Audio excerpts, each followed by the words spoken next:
तो आईटीसी आज जो नए रिकॉर्ड स्तरों पर पहुंचता हुआ दिखाई पड़ा और एक शानदार जर्नी इसने दिखाई है। हालांकि जर्नी इतनी आसान नहीं थी, लेकिन फिर भी रिकॉर्ड स्तरों पर आईटीसी आज 400 रुपए पर शेयर के पार ये पहुंचता हुआ दिखाई पड़ा। देश की दूसरी सबसे बड़ी एफएमसीजी कंपनी, लेकिन अगर आप मार्केट कैप के लिहाज से देखेंगे तो 8वीं सबसे बड़ी कंपनी भारत की बनता हुआ दिखाई पड़ा। ऑलमोस्ट 5 लाख करोड़ की मार्केट कैप इसने आज हिट किया और जो 6 लाख करोड़ की टॉप मार्केट कैप है, यानी कि सबसे बड़ी एफएमसीजी कंपनी की मार्केट कैप 6 लाख करोड़ है।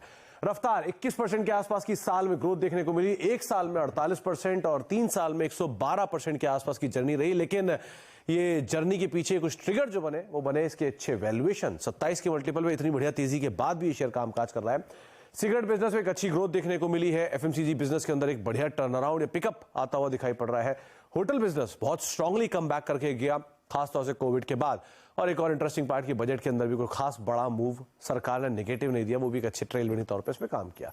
लेकिन इतना आसान नहीं था। जहां पर एक समय में एक कंसोलिडेशन के अंदर कामकाज कर रहा था और इस कंसोलिडेशन में 2016 से लेकर 2022 कुछ ही 2-4 रुपए के दाम के अंदर ही इसने एक पूरी जर्नी अपनी काट दी।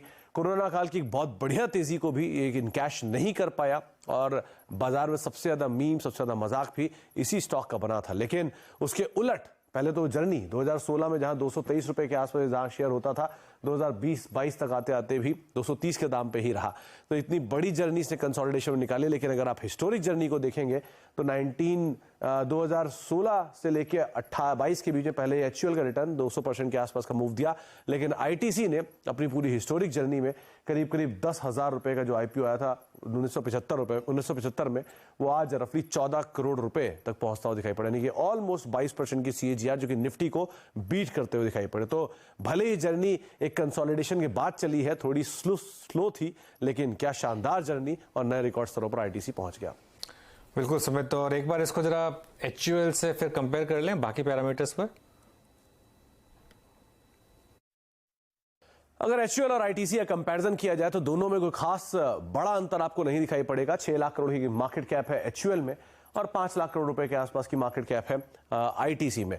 अगर पिछले 10 साल की हिस्ट्री देखेंगे तो रेवेन्यू ग्रोथ 6% के आसपास रही एचयूएल की, आईटीसी करीब 9% के आसपास की revenue growth. Profitability growth wise करीब 13% के आसपास की ग्रोथ रही एचयूएल में, 10% की प्रॉफिटेबिलिटी ग्रोथ आईटीसी ने दिखाई।